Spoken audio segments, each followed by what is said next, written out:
Meaning of fixed term. Fixed term. Fixed term. Fixed term. Fixed term. Fixed term refers to a contract or agreement that has a specific time period for its validity, after which it will expire unless it is renewed.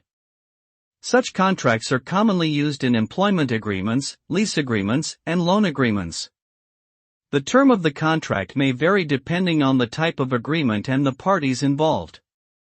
Once the fixed term is over, the obligations and benefits provided by the agreement also terminates unless specifically stated otherwise. In brief, fixed term refers to a contract that has a predetermined expiration date.